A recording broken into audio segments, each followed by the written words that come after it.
Hi, everyone. Happy New Year. Welcome to the Livin The Dream podcast. My name is Rishi Barran. I work at the Dan Patrick School of Sportscasting, and this is our first episode of 2023. And I had to start this new year with one of the more influential people we've had come through our program. He's gone literally from building homes to building sportscasts, and he got a huge start on something early on during his time with us that once was the Rough Cut Sportscast, now has morphed into the Sac City podcast. And in the middle of all of it, he has now found an amazing job at a network. He is a graphics production assistant at CBS Sports HQ in Connecticut. We have with us the one and only Vinny Milani. Vinny, thank you for your time today. Man, that was such an intro. I can't get past that. Normally it's me doing the intros on my show, trying to build everyone up. Normally it's not coming back to me. That feels good, especially the fact that we're kicking off 2023 with me. That's special. I appreciate you having me on. Had to have somebody really good on to start the new year, Vinny. And, I learned it all from watching you. Okay. How many episodes have you guys done at this point between Rough Cut and Sac City?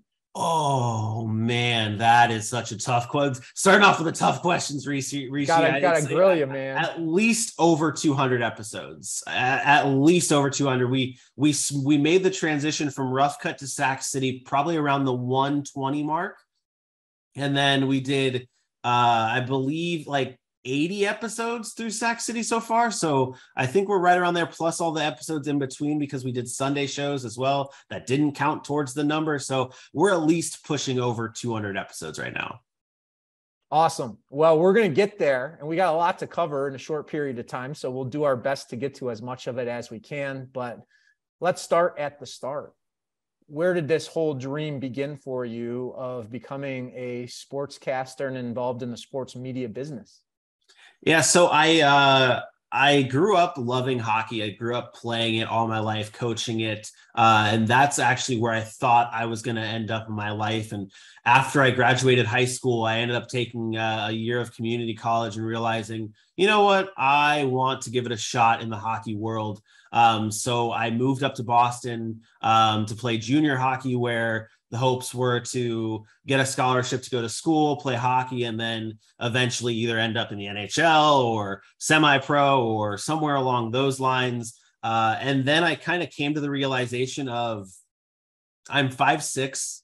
I play defenseman, which was a bad idea to do that at 5'6", and it didn't work out playing hockey. And as I played my junior hockey in Boston, I was a healthy scratch for a good part of the season. It kind of hit me that I wasn't where I wanted to be in terms of being a hockey player. So towards the end of the season, we made the playoffs, and I was a scratch for the beginning series. And we had a broadcast company that followed us around and did play-by-play on our games and filmed them and everything. And the guy actually couldn't make it to one of our beginning games, one of our early round games. And our coach comes up to the healthy scratches and says, does anyone want to do play-by-play for our playoff game tonight? And I looked around and I was like, I used to do like a little play-by-play as a kid growing up, watching TV, used to mute the TV and do a little play-by-play myself. How hard could it actually be? Turns out it was actually really hard once I got on camera. 2-on-1, McCracken is solid, and Cozio score!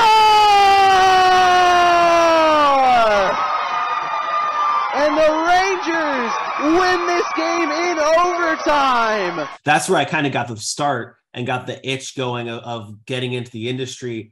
I did play-by-play for the remainder of the playoffs because I wasn't playing. And I was invited to do play-by-play for the national tournament. Which was awesome, which was an honor to do. They wanted me to actually do color commentary for that. So I was like, of course. So that really got the itch going, kind of put a close to the hockey dream of playing, which is probably a good thing because I really wasn't going to make it as a 5'6" defenseman. But then I moved back down to Jacksonville and met my wife, and I decided I was like, you know what, let me actually pursue this after a few years of building houses. And I decided to go to Full Sail. And from there on, it was the best decision of my life. 5'6" to the NHL is hard to do. I'm not sure how tall he is. The first guy I thought of was Tyler Johnson with the Blackhawks. He used to be locally here at the Tampa Bay Lightning. I covered him for a while. And especially as a defenseman, you're right. Like, that's just not going to happen. But you went into the hardest sport to do play-by-play with and learned how to do that right away. What were those early broadcasts like?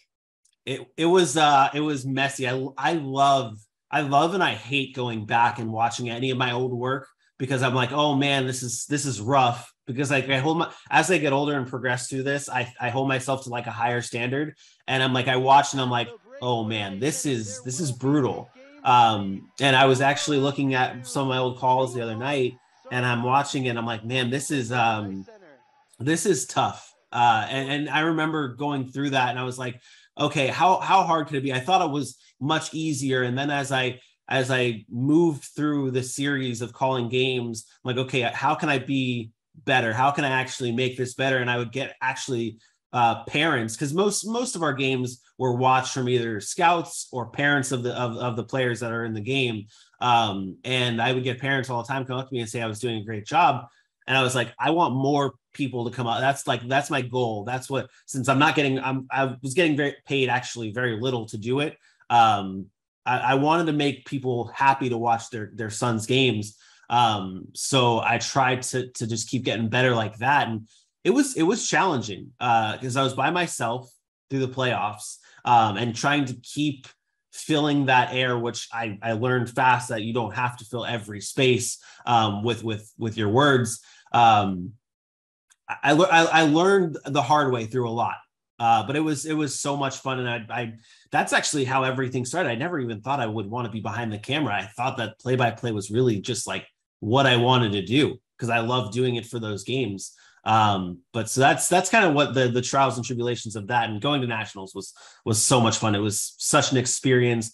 I got to call games with a good partner of mine, and who I still keep in touch with today. Because I always like to remember where I started there. Remember where I started, who helped me along the way. And I wouldn't trade that experience for anything in the world. Where did that love of hockey come from early in your life? Oof, very, very, very early. It's funny, growing up in South Florida. I was born in Fort Lauderdale, moved up to Jacksonville at a young age. And I would always get the question of like, you like hockey? It's Florida. Is there even ice down here? That question was always like the funniest one, because no one actually considered the fact that there was ice down in Florida. But my dad was a big hockey fan. My brother was a big hockey fan.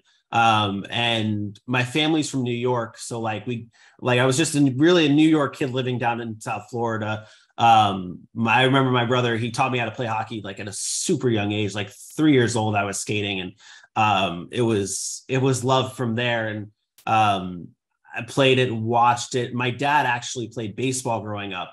And still to this day, he always makes fun of me saying, you picked the one sport I didn't actually play a lot.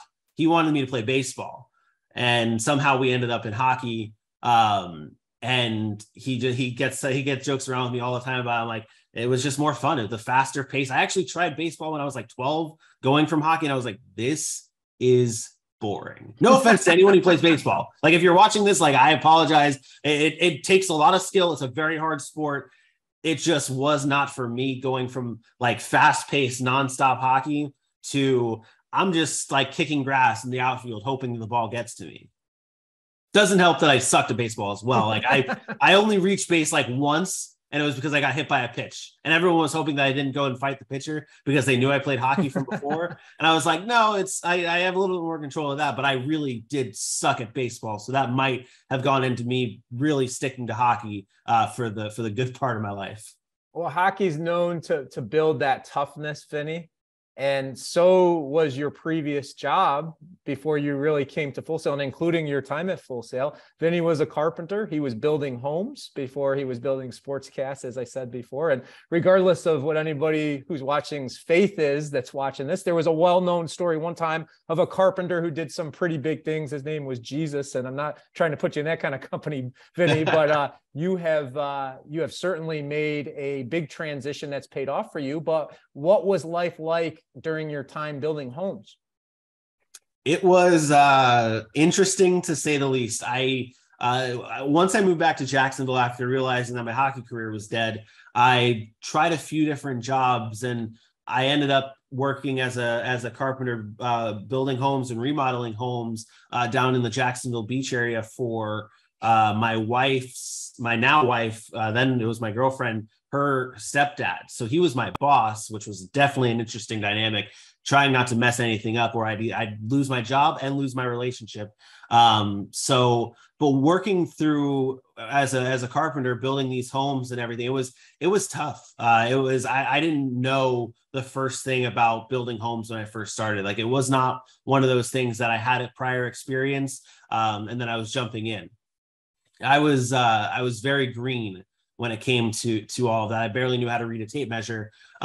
So it was tough to learn all that. And as some may know, working in construction, it's a very tough place to be, not only because of the work, but the cast of characters that you have around you. There's a lot of characters, a lot of tough, gritty type of guys that work around you that do not care about anything else but getting the job done and busting their butt to do it.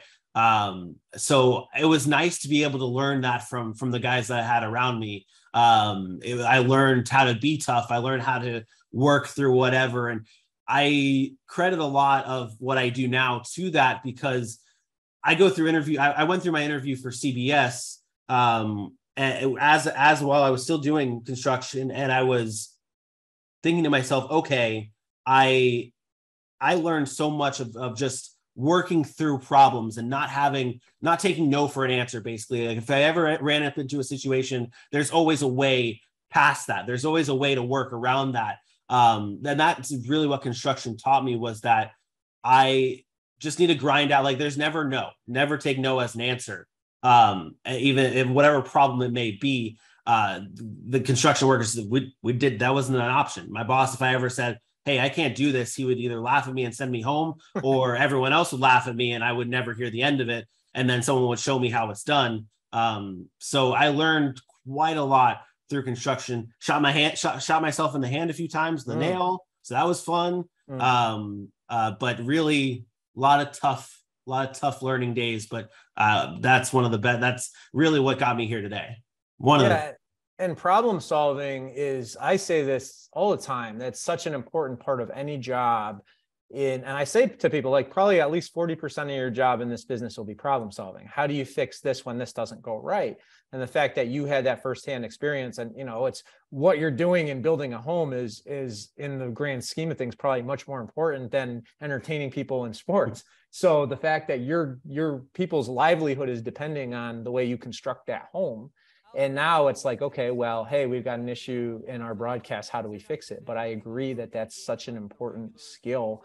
It's a different challenge, though, physical labor versus more, I kind of say more maybe mental labor in putting together these shows, because it's not as much the physical side. It's more how you're thinking with your mind. How do those two types of jobs, those two type of challenges compare and contrast when it's physical labor versus mental labor? Yeah, that was something that took some time to get used to as well. My first job outside of working construction, I was like, this is my first like office type of job that I've ever really worked. And it did take a lot to kind of mentally get that under control and get that set. But I credit a lot of me being prepared to do that because of school. Because while I was doing construction, I did my schooling at Full Sail. I did my 2.5 years there. So that kind of prepped me for, I guess, the mental side of things outside of construction, because it was quite the turnaround from working my 9 to 5, getting off, and then doing Full Sail work, because it was the complete opposite. Like you said, I mean, going from building and working with your hands and physical labor to mentally building shows and doing assignments, that kind of prepped me for that change when I first made the jump to, I don't want to say a real job, but a job in this industry, a job in this field instead of construction. So that really having to figure out how to balance construction and school, I guess, would be the best way I could say it prepped me for the mental side of broadcasting. And you have to have a lot of support to be able to do all of that at once. And judging by the pictures behind you that we're looking at right now, it seems like you got a great support system led by your wife. How did she help you through all of this? And you were pretty newly married at the time you came to Full Sail, right? I got married actually towards the end, 1 year into Full Sail. 1 year in. Yeah, I started in 2020. It was kind of half and half. Yeah, I did split it up, but my wife and I, we've been together well before Full Sail, and yeah, she is my rock when it comes to balancing things and keeping me grounded. Talk about a cast of characters, all of these people in the background, a cast of characters. But yeah, it's huge to have that support staff, and my wife has been a big part of it and supporting me along the way. We were actually going through old videos on our phone because I would do some of my work on my camera that we got that we used for school, and I would also use her phone as something that I would use to help me record myself. I'd have two different angles, and she was basically running the camera for me and helping me with that because she's a photographer. She did all the she helped me a lot when it comes to like the camera work, and she was kind of with me every night I was doing an assignment, or every day I was doing an assignment, helping me grind that out. And she was with me for the ups and the downs. And I was looking at videos, and there were some times where I try to call myself a good husband. I try to call myself a good boyfriend at the time, but there were times where I was mean. I was yelling. I was angry at myself because I couldn't get something right. Very passionate person when it comes to that kind of stuff. I like doing things perfect and right. And if it's not that, hold myself to a high standard. But she had to feel the brunt of that sometimes. And she was there. She stuck with me. She was right by my side along the way. And I had to make it up to her by taking her on some extra Disney trips along the way. But without her, I don't think I would have been able to get through school, especially because she helped me figure out the camera work. And I will always say to this day, the people that run the camera operators for any show, any broadcast, kudos to them, because that stuff is not easy to do. But she was there along the way. And if I did not have her, I don't think I would have made it through school. Well, and I'm glad you paid it back too, because that's important too. You know, she's done a lot to help you. So I'm glad that you're repaying that. That's fantastic. Yeah. We're talking forever in debt. For forever. We're talking to Vinny Milani. He is a graphics production assistant at CBS Sports HQ in Connecticut. Vinny, how did you end up at Full Sail?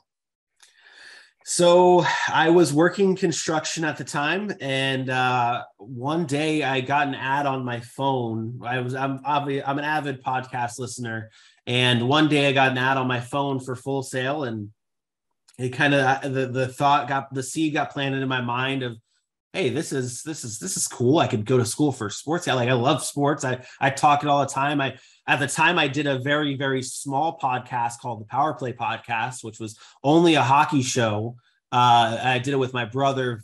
Talk about my show being called the Rough Cut afterwards. It was very rough with this hockey show before I went to school. And I got an ad on my phone for Full Sail, and I thought, okay, this sounds cool, but didn't think too much of it. I kind of shrugged it off, and I kept getting the ad, and I was like, one day I had a really tough day in the construction world. And it's like, do I really want to be here for the rest of my life? Do I want to do construction for the rest of my life? Because everyone else that worked there, that's what they wanted to do. That is their field. Construction is one of those jobs that you get into and you don't really leave. That's like your passion. That's what your goals are. It's in construction. And I thought to myself, do I really want to be working and building homes 10 years from now, 15 years from now? And the answer was no, obviously, because now I'm here. But I heard the ad one more time. I kept hearing it. And there was that one day where I just had a tough day. I was like, you know what? What if I actually did this? So I went online, I signed up for a call, and I actually backed off of it. I was kind of hesitant to do it because I really didn't know if I didn't know if that was the route I wanted to take, because when I graduated high school, I went into college. I went to community college pretty much right away, and I dropped out pretty fast because I just didn't think school was for me. So getting back into schooling was kind of a challenge to get back into mentally, and to say, okay, I'm committing to this.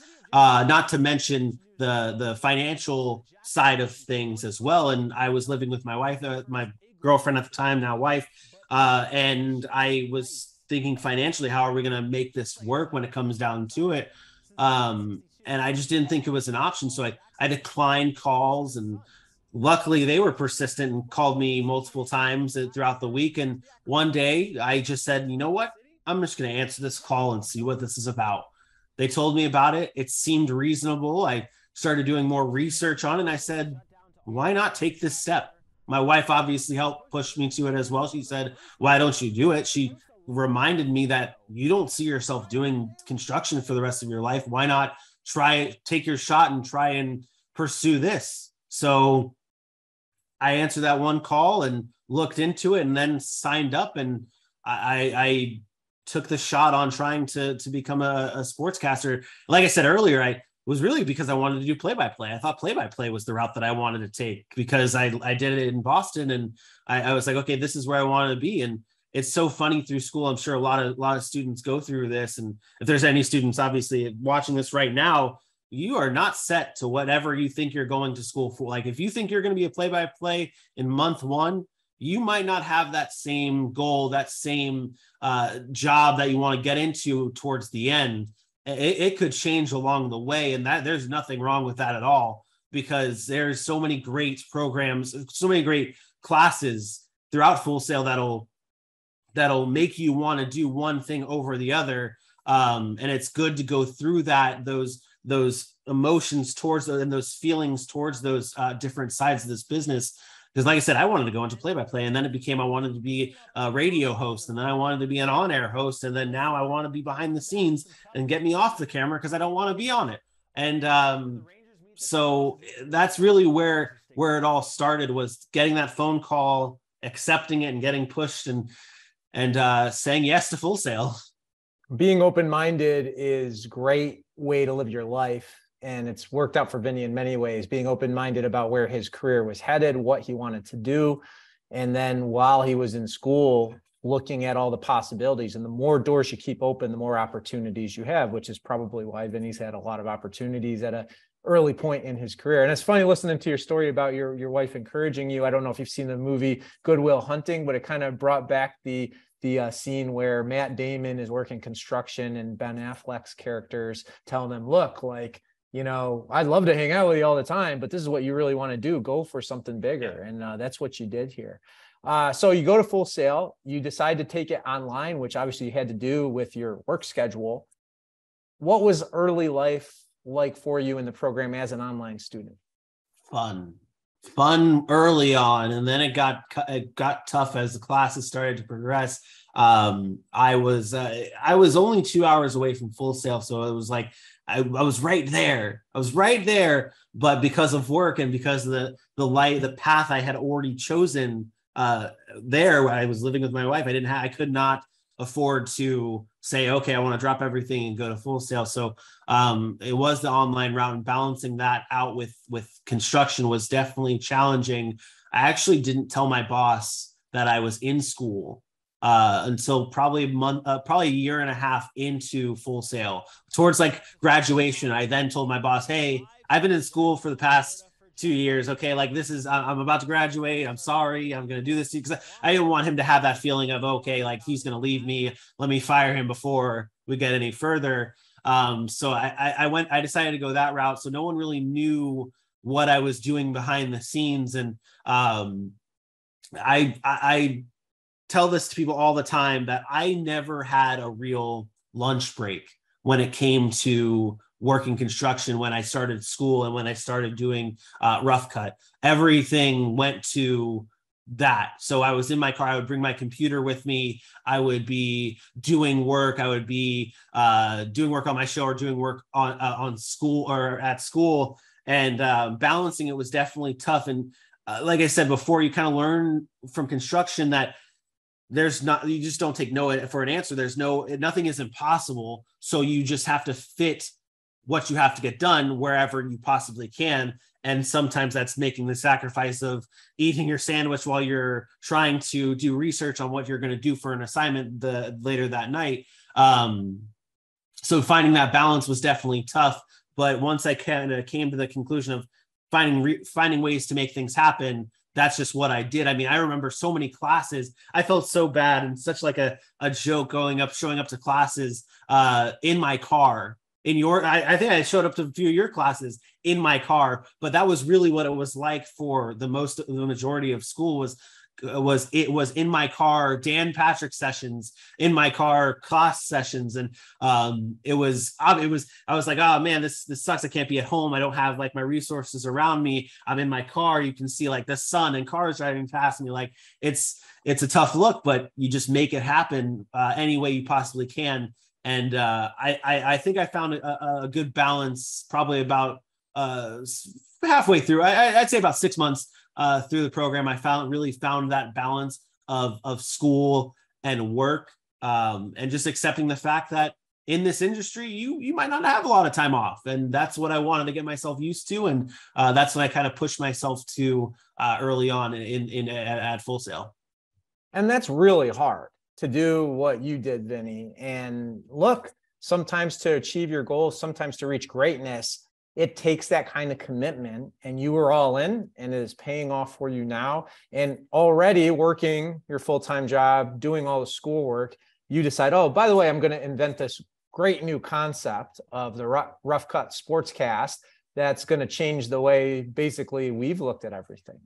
So how did that begin between you and AJ collaborating? AJ Johnson, who was his co-host and still a big part of Sac City and has been a big part of what they've done for a long time. But originally it was you and AJ. How did you guys come up with this? Yeah, so that was a fun thing. I did podcasting before that with my brother, and it was kind of, it was growing, but it was kind of, I didn't feel like it furthered me enough with school. So that played a part into it. And it first started when we had a fantasy football league. Someone, I don't remember who it was that actually started that fantasy football league within that Full Sail class. We had the Facebook page, and we started that fantasy league, and I actually did not a live show. I did a recording. I wanted to do a recording every week for that league, like just as an update to get my reps in. That was like kind of where it started. For Rough Cut later down the line, I wanted to do weekly updates for that fantasy football league. And for week 1, I did it by myself, put it out there, put it out to the world, took that shot, got those reps in. And then AJ saw that and said, hey, I want to be a part of that. And we started collaborating through there. And from week 2, I believe on, we started doing those videos together. Him and I started working together. And then probably around late October, early November of 2020, we decided that we wanted to do more work together. And I was doing the podcast, the hockey podcast at the time. And I thought to myself, I want to start making these podcast reps worth it. I want to start furthering myself when it comes to this business. I didn't feel like that podcast did it for me. So and AJ had the same thought process of, he was doing shows as well, doing podcasts as well, and wanting to grow. And early November or late October, we decided we were going to make a podcast together. And it was just supposed to be a podcast. It started off as a podcast. Like that was the idea. But then we were like, wait a second, we're learning all of this stuff from Full Sail, not just to be on radio or just on a podcast. We're learning so many video elements to make ourselves better. And that was the original goal of the Rough Cut, was really just to give us more reps for school. Launching into this podcast called The Rough Cut has been nothing short of amazing. We're going to keep moving forward. We're going to keep moving up. And to help us get somewhere in this industry from it. And we started in late November. We decided we were going to do like these teaser videos and hype videos to get us to try and get the buzz going that we were doing this. And I believe it was early December when we had our first episode. And from there, it blossomed into this. And that episode 1 actually featured someone who was a big part of my life and a big part of the show's life, Dylan Kearns, who is killing in this industry as well. He was our first guest on that show. And really, it was supposed to be him just being a guest, like an analyst that comes in it from time to time. And we had him on. And that episode, man, if you can find that episode in the archives, that was quite the editing, quite the production of just it looking like it was definitely an early on stage of the show. It's definitely funny to look at when you look at myself, AJ, and Dylan. But that episode, from there, we started building on it. Dylan would pop in more from time to time. And then January rolls along and we're trying to get bigger and we're trying to grow. And we're starting to reach out to more people from Full Sail that want to be a part of that wanted to be a part of it. And that's when Aaron Mukes hopped on board for our, I believe it was our NFL show that was the first show. It might've been basketball, might've been NFL. My memory is hurting me right now, but I'm sure one of them will watch this, text me after, calling me an idiot. But Aaron popped on in January. And really from there, we were like, you know what? Let's stop doing these analyst roles for Dylan and Aaron. Let's bring them on. And I made these graphics saying we signed them to a contract. It was great. It was great. And from there on, it really just blossomed into something that none of us really could have predicted that it would grow into. But 4 online students, myself in Jacksonville, AJ in Tampa, Aaron in California, and Dylan in North Carolina, all coming together really with that one goal of getting better within our industry, within our program of Full Sail, helping us have better assignments and have better work to eventually get us to where we want to be. But the show itself was a blast. It is a blast to do. Was a blast to do back then as well. It's been special to work alongside these guys and to do these shows. And like I said earlier, we wanted to make this show about what we learned from Full Sail. We wanted to take what we learned from Full Sail and bring it to this show. So you'll see B-roll, you'll see graphics, you'll see intros, you'll see segments. It's like, we wanted this to be like a TV production show on YouTube, separate ourselves from everything else. And it's been a blast, Rishi. It's been great. You obviously have seen it through my work that I've done in school. Even my assignments for school were themed Rough Cut at the time. So it's been a special show to do with everybody. Well, what I think makes it special is what really the ultimate goal is with this profession. It's finding fun and tag teaming it with hard work and attention to detail and bringing it together. And you have all of that. And that's why it's really good. It's the voice of the fan, but it's also done with the constructs of what makes someone a great industry professional in this business. And when you put that all together, that's what you get. And you're right, it just continues to get better and better. And I'm excited to see what's next as you continue on with Sac City.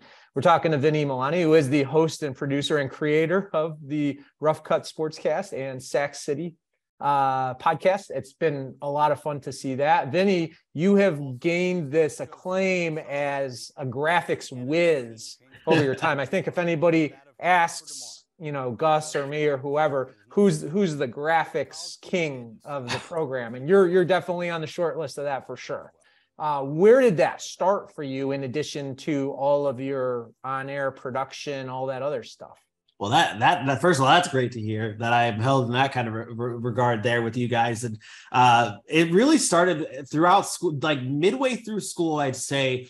I believe it was OBS, the OBS class with Robert Astasio. That class, actually, I did not do that good at the beginning because it took a lot of work. And at the time, life was just getting very busy. And Robert Astasio was able to kind of push me and help me along the way there. But that concept of OBS actually got me into like the behind the scenes, like camera changes and graphics and animations and things like that. I was like, okay, that's really cool.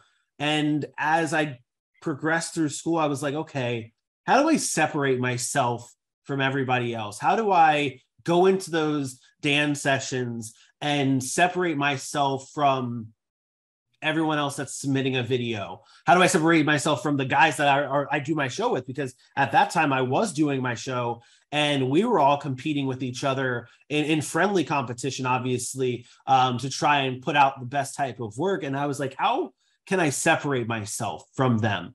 And I decided to do more with animations and graphics. And I did a little bit of graphics with Rough Cut. And I was like, okay, let me take that and put it into my work here for Full Sail and have that be that thing that makes me stand out above everybody else, because no one else I felt like was doing it at that time. And I mean, you look at the programs that we have with the Adobe programs. I mean, Premiere features a ton of graphics that make it really easy. I mean, I didn't build half the graphics that I didn't build from scratch half the graphics that I did early on in Full Sail, because it was right there and they animated. It was great. It was so easy to do, but no one else was taking that time to do it. So I was like, okay, I'm going to do this and separate myself from everybody else.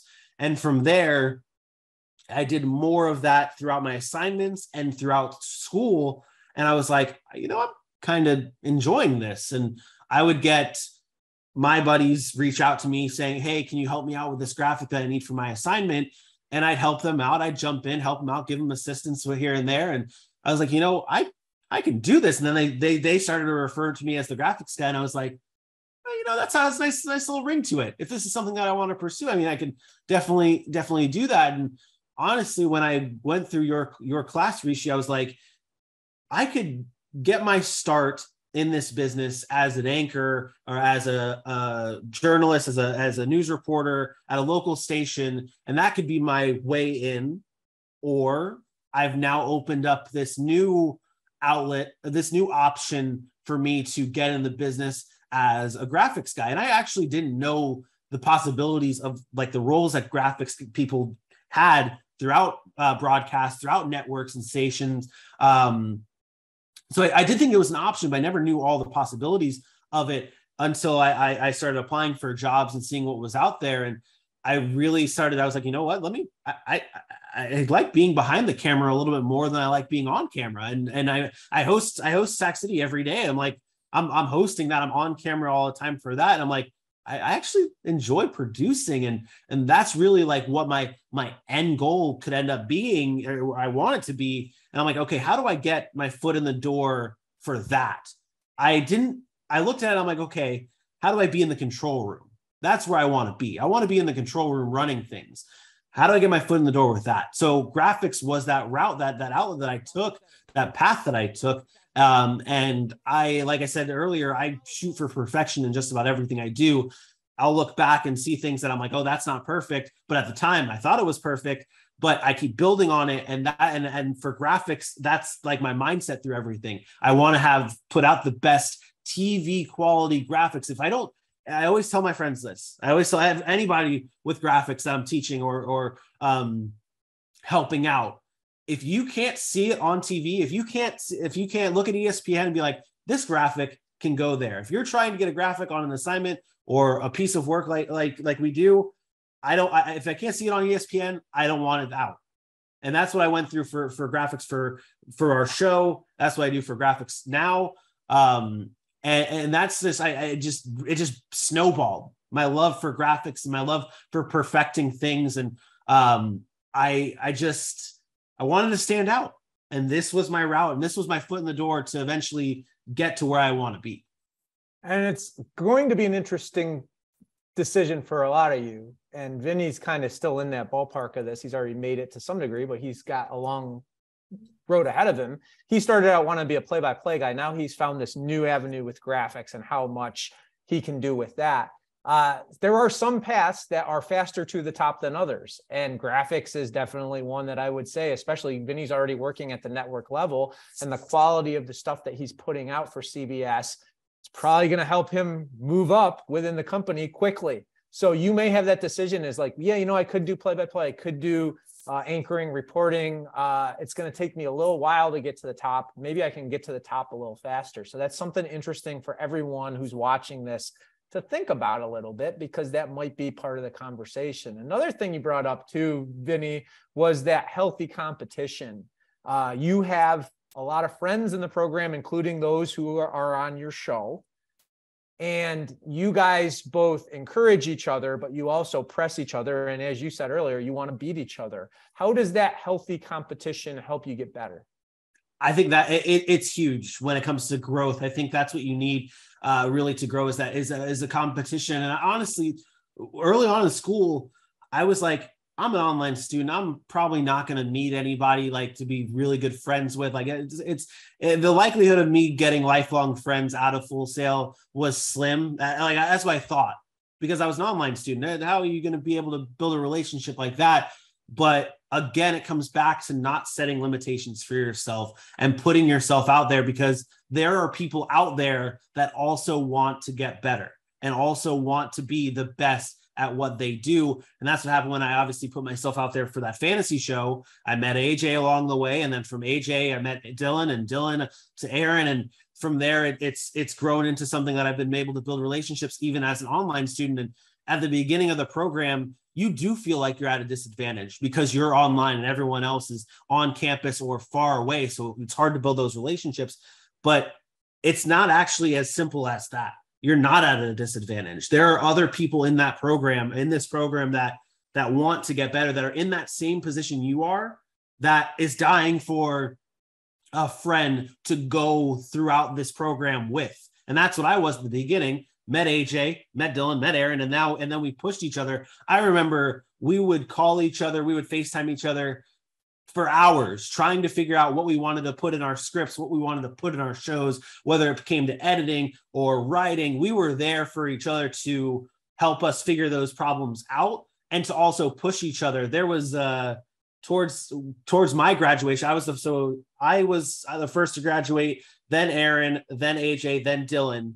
And the healthy competition, the friendly competition really developed into something major when we started to get close to graduation, because we realized that there were awards. There was the valedictorian, the salutatorian, there was the advanced achievement awards. There was the awards that you can get for the course director awards. And we're like, okay, I want to get the most out of our group, out of our friend group.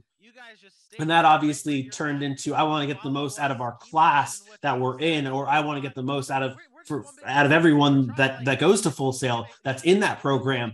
So we really started to have that like competition. And now to this day, Aaron, I was the only person in our group that didn't get valedictorian, which was like, oh man, that sucks. But I was also the one who had the most course director awards, which is great.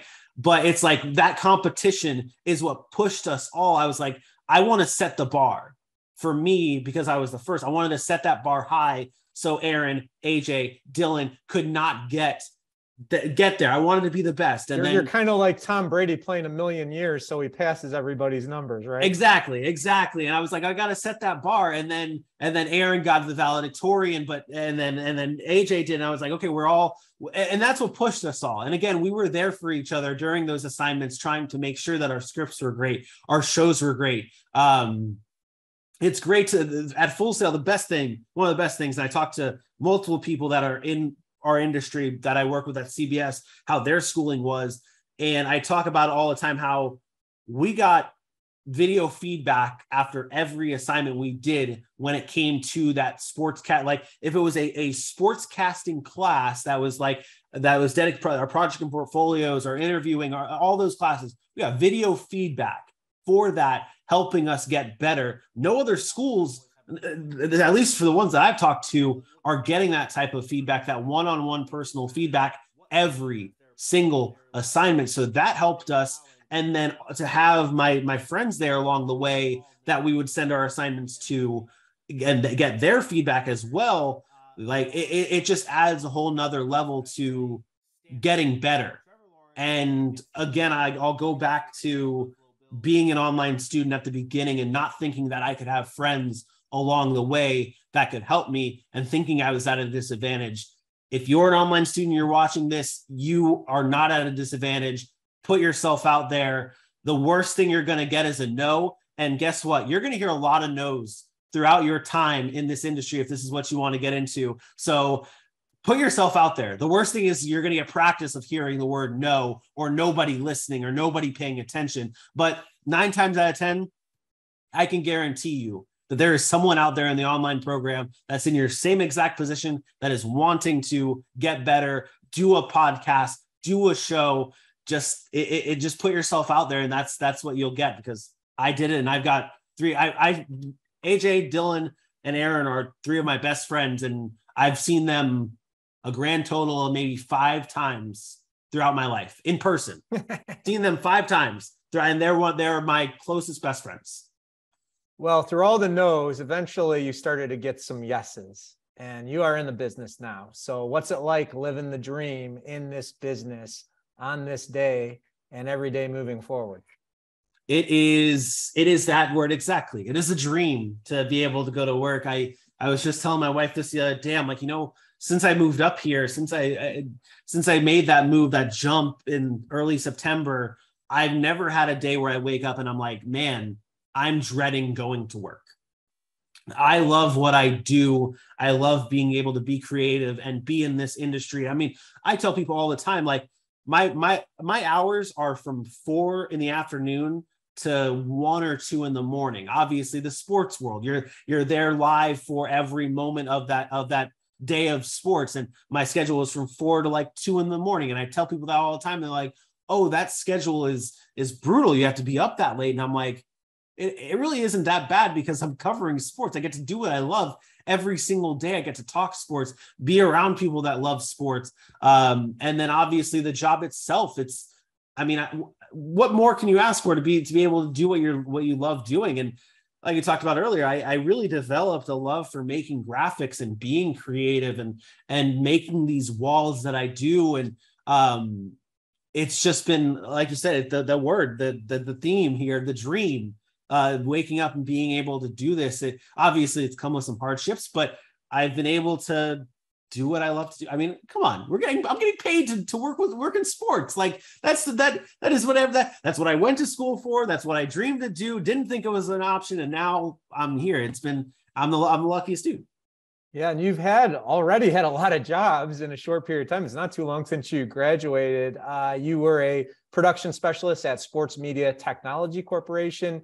You worked with the Jacksonville Icemen, your love of hockey, as a social media manager. What did those 2 early jobs do to help you move forward with what you're doing now? Yeah, so I'd say that when I worked for SMT, when I worked for Sports Media Technology, that was my first dipping my toes in this business type of thing. And it wasn't, SMT is actually, I learned this, I don't want to say the hard way, but I learned that SMT was much more behind the scenes of a broadcast than anything. And that kind of, I would tell people I work at SMT, and a lot of people don't know what it is. No, a lot of people have never heard of it before. But in this industry, if you're looking to go behind the scenes on things, go behind the scenes on production and broadcast themselves and what goes into putting that all together before it even gets to the production trucks. That's what SMT does. And it actually gets you to see the whole big picture of things before it actually gets laid out. Because SMT, Sports Media Technology, emphasis on the word technology there, because you're learning what's going into it. And what I did at SMT was I was basically helping build the templates that were going out to everybody. That like basically I didn't know that there was a step before the graphics that I produce at CBS, but there actually is. And that's what SMT does. Before I get my templates at CBS, SMT is building those templates with coding and everything that goes into that for everyone at CBS. So I was able to kind of get a deeper view on this industry behind the scenes. And from there, I was able to learn graphics and be with a great team that helped me push me more to saying, okay, I want to get to the next step. I want to get to my next chapter here. And I credit SMT a lot for helping me push myself to getting here. Great staff there. I actually just got an email the other day from my boss. She's a great lady. We keep in touch. because in this industry, it's about building relationships, and you never know when you're going to need to call upon a friend that you've made in the past. And it's definitely good, not even just to call upon, but if it when needed, but to just have those people in your corner and to talk to along the way. But SMT kicked it off, and then working with the Icemen, kind of understanding the grand scheme of social media was a big thing for me as well, because in this day and age, social media is such a big part of what we do. And to be it was a social media intern for them, and I was able to see what was going on, and how to basically push content out on social media to get as many views and clicks and eyes on it as possible, which has helped me actually more on the Sac City side of things, because to grow a show that is starting from the ground up, social media is a big part of that. And what I learned from the Icemen I was able to take into Sac City, the way to grow. And if you're in the business of trying to get a podcast or YouTube show going, it is not easy. It's not easy to do. And there's a lot of work that goes into it, especially on the social media side. So when you're doing that, really look deep, because there's so much more to growing your show than just putting out the content itself. And that with the Icemen, I was able to learn that, whether it went into like the search engine techniques and the analysts, the data that goes into that, and what's actually getting clicks and what's actually not getting clicks. And then the content itself, like what do people want to see? And that also helped me. I got help from the Icemen for that as well, because I can just take pictures and videos of stuff that has nothing to do with anyone wants to see. But then you learn what people do want to see, which then you can take to your show. Those two jobs really set the tone for where I want to be and what I want to do next. And now I'm here at CBS. Yeah, and you're doing a great job at CBS as well. And I'm curious, we like to kind of take people behind the scenes of what a day is like. I want to pick a specific day. Did you work Sunday this past week? Sunday. What was that? I did not actually work Sunday. I was off this past Sunday. I worked Monday though, which was a day. Yeah, that's a different kind of a day. We'll get into what was the last. Can you take us back kind of through the last day that you worked an NFL Sunday that you can remember? Yeah. It was last week. I normally don't get Sundays off. Like that's not a thing. I normally don't get Sundays off. But what I want to know is what you actually did on the last day that you did work it.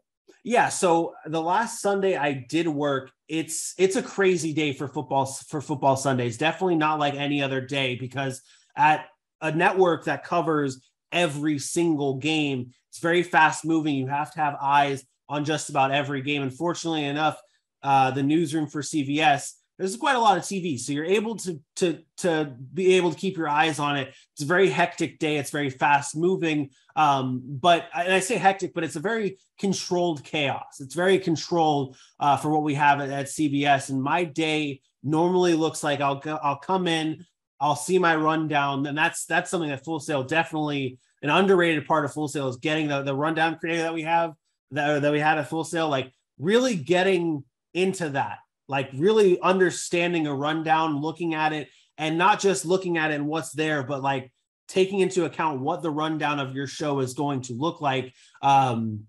That's what our Sundays are. It's so through our rundown, we have our schedule. And football, it's a little different, because we'll have our schedule and it's actually lists the games that we'll cover all the games, but it has an order of the games, but games end at whatever time they want to end. So sometimes you'll have your C block of games end first. So that's what you're going up with.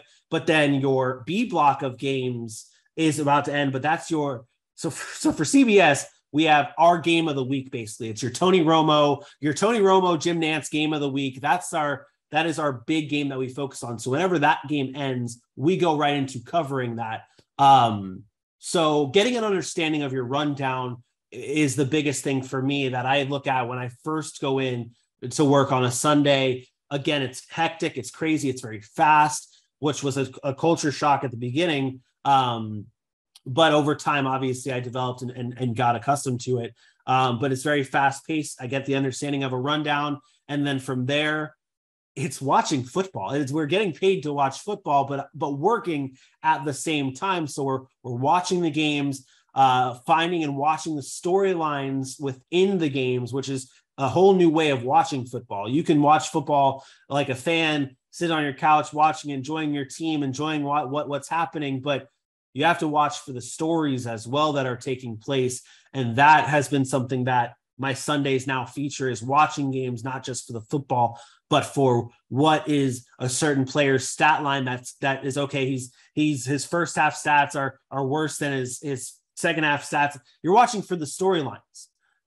So that's definitely brought a different dynamic to watching football. So I get there, rundowns are my biggest thing. I get there, get the understanding. And then from there, watching the games, keeping track of stories, keeping track of the research that I've put in throughout the week that has helped me into this point, because we have our research packets that we have that we put information in throughout the week that leads us to Sundays.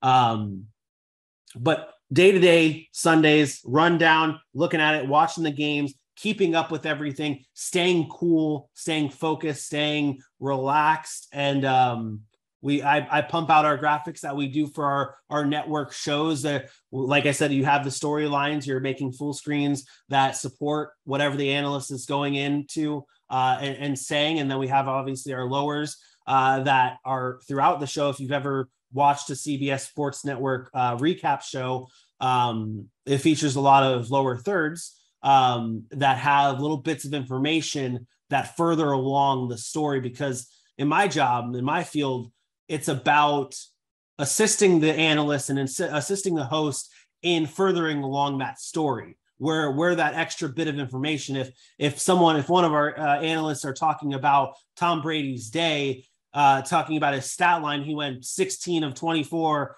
300, whatever the stat line may be, that's that surface level. That's what he's talking about. But what can we add to that to help further along? It's his sixth straight game with 25 plus passing attempts for 75% completion percentage, whatever that stat may be that maybe the analyst isn't giving, but that nugget there helps further along that story. So in my day, we're watching for those types of things throughout the game. And then as the day progresses and we're starting to get into Sunday night football, it gets more relaxed. We only have 3 or 4 o'clock games and the one night game to cover. So it's a little bit more relaxed and we're a little bit more focused on the primetime games. And primetime for me that's my time to shine, because we do our on-cam welcomes that feature my wall that will show, which I've created. It's been great to see how those have progressed since I first started. I create a wall that in this business, it's when you do graphics, it sometimes becomes like you're an artist rather than in like the sportscasting field. So like it for me, it's creating a big picture that grabs the viewer's eye, because not only are we a sports show, but we're a show on TV, and you're trying to say, okay, if someone's flipping through the channels, what catches your eye? And when I do my walls, that's what I want. I want a wall that doesn't take away from the on-air talent, but adds in that wow factor. So primetime football is when I'm able to do a wall or a big wall for football. And that's really when I start to shift everything from watching the games for the 1 o'clock and 4 o'clock hours to put on your creative juices and make a wall that catches the eye, but doesn't take away from our on-air talent. So that's, I'd say, my day. Hectic, but controlled chaos and fun. Yeah. And I know that you've shown on your social media, I see your social media, you showing, comparing and contrasting storytelling of graphics. And I thought that was really cool to see, wow, these little changes can make such a big difference to the viewers. And I love that you're in that thought process and you're doing a great job with everything there, including or in addition to what you're doing with Sac City. So continue to keep it up. And that leads me to the final big question. How is what you're doing now influencing your future dreams? Yeah. So what I do now is I actually don't, and this is what Sundays don't include as much as what happens throughout the week, but as a graphics production assistant, I actually go down into the control room. I'm not only building the graphics, but I am firing them as well for our shows. I'm listening to the director call for them, but I'm also firing them out myself, thinking about when the best time is for that, getting my timing, watching the psychology of the show, watching the show for the psycho. That's been my thing lately, is the psychology of a show, the psychology of a broadcast, knowing when to fire things, when a graphic should be up, when does it assist the on-air talent. So I'm in the control room doing that. And from there, I'm understanding how the shows are built, how the shows are running where our hosts tease up our analysts and they start going into talking about Tua Tagovailoa's day. And I'm like, okay, I don't want to throw out my graphic on Tua's stats right away. Like, there's a certain time and place for every graphic to be thrown up. And it's not just firing it, it's when to fire it. When does it assist and play its part to further along the story, rather than, okay, he's now talking about Tua, fire his stats for the day or fire our Tua graphic. No, it's when he starts to get into that, when does it boost and add that extra value to what our on-air talent is bringing. So from there, I've started to learn the psychology of a broadcast and of our shows. And I'm down in the control room being that person to understand that. I'm firing those graphics and understanding that, which leads me to where I want to be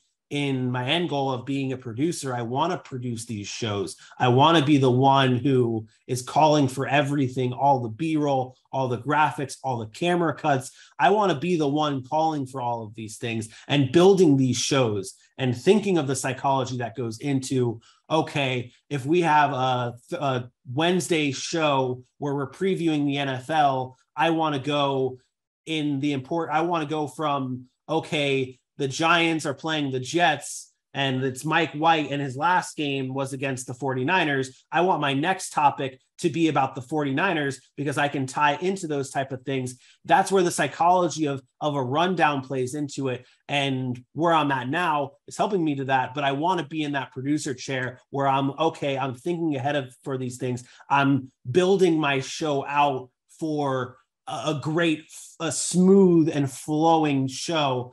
That's where I want to be. So really where I'm at now, it's getting me into the control room. It's getting me those reps, understanding the psychology of things.